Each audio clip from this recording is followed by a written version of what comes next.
Hello everyone, welcome back to my channel. Today I am super excited because I'm going to share with you my experience with the Walt Disney World Marathon.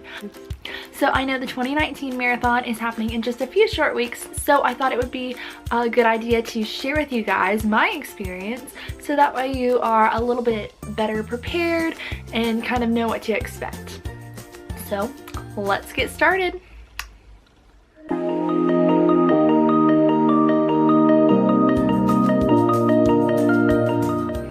So first I'm going to talk about the marathon experience itself, like the actual marathon, and then I'll get into the expo and signing up and all of that fun stuff. So let's just start. I'm going to give just like a little synopsis kind of situation. So you start out in the Epcot parking lot and you run from there to the TTC, the Magic Kingdom parking lot. You get to the parking lot around you get to the front of the Magic Kingdom parking lot right at mile 3. And then you hit mile 4 on your way to Magic Kingdom, and mile 5 is right outside the entrance to the Magic Kingdom. And then you run through the Magic Kingdom, you run through down Main Street, through to Tomorrowland and Fantasyland, and then out through Liberty Square and Frontierland where the parade enters. And then you get to mile 7, and then you, right outside the Magic Kingdom.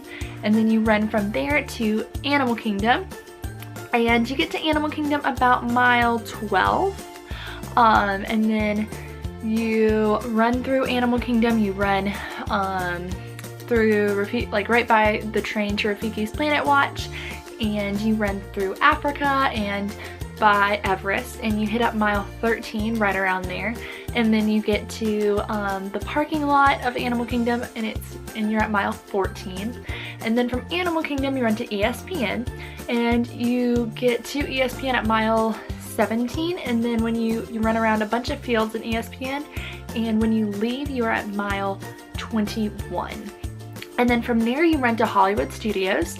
You get to Hollywood Studios at mile 23, and then you run kind of by where Fantasmic is, by Tower of Terror, down Sunset Boulevard, and then you turn and you exit the park, and you are out of Hollywood Studios by a little bit before mile 24. And then after that you run by the Beach Club, and you run through the World Showcase. You get to mile 25, right around where you enter into the World Showcase for the race. I think mile 25 is between UK and France, and you enter between Canada and the UK pavilion. And then you run around the World Showcase, and then you run a little bit through Future World, and you exit into the Epcot parking lot, and you are done with the marathon. Alright, now let's talk about food and water. I know food and water stations are very important, so let's get started on those. There's a water station about every mile and a half or so. So you don't really have to worry about that. They also have Powerade at those. And then food, they start giving you food at mile 13, and they give you a banana. I think it might actually be mile 12, because it's before you get into Animal Kingdom. So I think they start giving you food around mile 12, and then you get a banana there, and you get a banana every couple miles, and then they have these little sport jelly beans that you get. And then at mile 23 at Hollywood Studios they give you candy. They give you M&Ms, and I think there's like a not chocolate option that they hand out. I'm not sure, I don't remember. But there's that, and so those are the food and water stations. I do recommend bringing food. I wore a little running belt around my waist, and I brought like trail mix and like those what are they, like the Gatorade gummies, almost like those energy kind of gummies. I brought a couple of those, and I actually didn't even end up eating half of the food that I brought, so it was just like extra weight. But you know, I do recommend bringing a couple snacks, but don't overpack because you will regret it at mile 25. So there's that. But those are just, you don't have to worry about food or water because they have plenty of those stations set up. So let's talk about entertainment. There's so much entertainment on the course. They have characters out, they have a bunch of rare characters, they have high school bands and cheerleaders, and there'll be people with signs. So let's start with characters. There's a bunch of rare characters out. Like, I think I met Launchpad and Scrooge in the Magic Kingdom parking lot, and then they also had Evil Queen and Maleficent and Hades and Pain and Panic, and Genie was out in his little vacation outfit that he wears at the end of the movie. And then I met Sebastian, and they have I think it was Mickey and Goofy were at ESPN, and they were in little baseball outfits, so that was cute. And those are the ones that I remember. I know there were a bunch more that I didn't stop for, but what's really nice about the marathon is that it's not a full character interaction, so you don't have to worry about wasting 5 minutes every time you want to meet a character, which, I mean, it can be a positive and a negative because, you know, character interactions are really fun, but it's also a positive because you can just take your picture and keep going. But yeah, those are a bunch of characters. They have DJs out too, and then at the beginning of the race there is Mickey, Minnie, Goofy, and Dopey, I want to say. Sounds about right. I don't know if Minnie's actually there. It might just be Mickey, Goofy, and Dopey that you can meet and get your picture taken. The lines are really long, but there's also not a whole lot of stuff to do for the race. So I'll get into that next. Let's talk about the start of the race. So you're gonna get to the marathon. If you stay in a Disney resort, then they have buses that leave between 3 and 3:30 to take you to the marathon. And so you're gonna get there really early. The actual race doesn't start until 5:30. And if you're not in the first wave, then you're not gonna start until like after that. So they do a wave every, I want to say like 3 minutes, maybe. Yeah, every 2 to 3 minutes. But I was in the very last start wave, and I started a whole hour after the first group started. So I started at 6:30, and so when you get on the bus, my bus left at like 3:15 from the resort, and I got to the marathon at like 3:30, and I had 3 hours to kill, and it was freezing cold. So there is that to consider.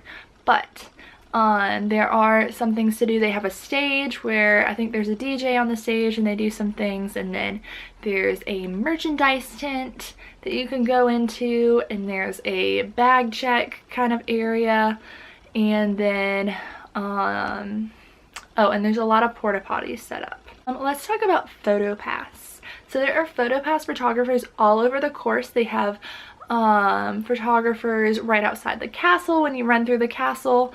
Some characters have PhotoPass photographers, some don't, and then they're just set up throughout the course, throughout the parks, and at the finish line, of course.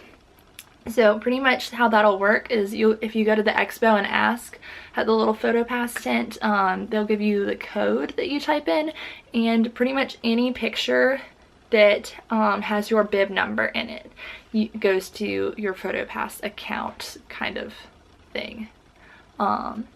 So if you want your picture, like, you need to make sure that your bib number is visible so that you can get that picture. So that's how PhotoPass works. Let's see.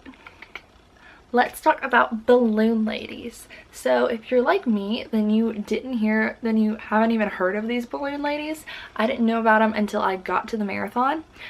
So let's talk about balloon ladies and parade buses. Balloon ladies, or balloon gentlemen, I guess. The ones at my race were both ladies.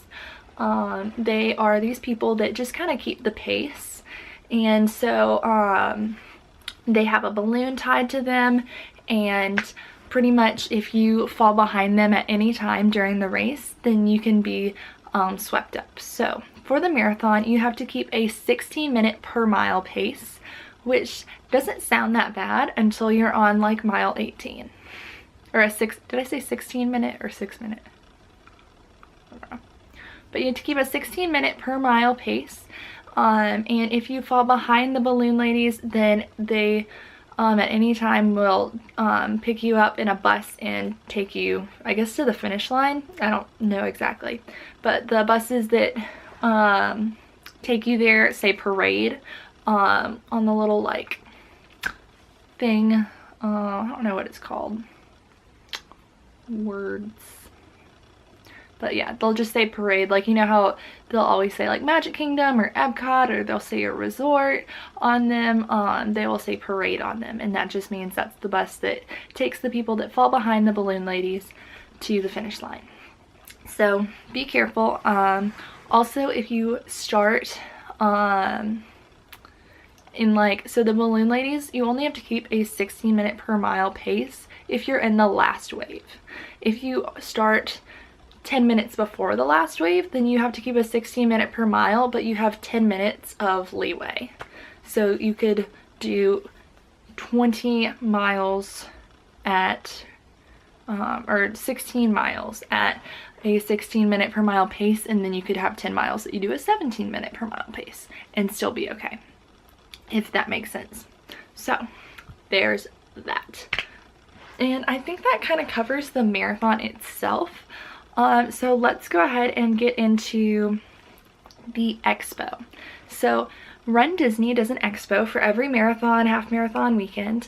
And at Walt Disney World, it is at the ESPN Center.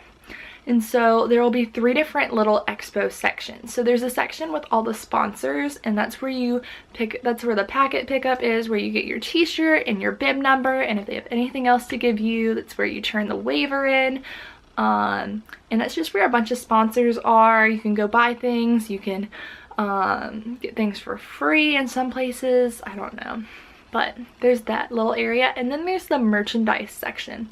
And so the merchandise section, when I went, was in a completely different building, and that's where you get all the Run Disney merchandise and like pins and other t-shirts and you know, all that fun stuff. So there's that one, and then there's another section. I actually didn't go in the 3rd section, so I don't really know what it was. I think it was like kind of like a food area, but I'm not 100% sure, so don't know, sorry about that. But let's go ahead and just talk about, before this video gets too long, because I can see it's already getting long, let's go ahead and talk about how to sign up for a marathon and the cost. So you're gonna sign up on rundisney.com.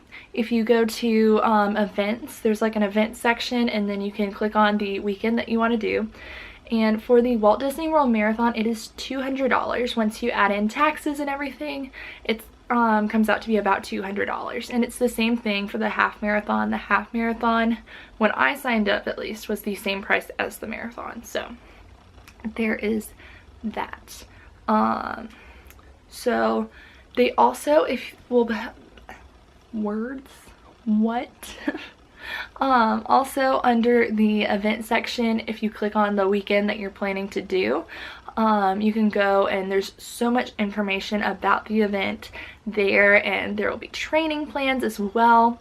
I personally didn't use the training plan.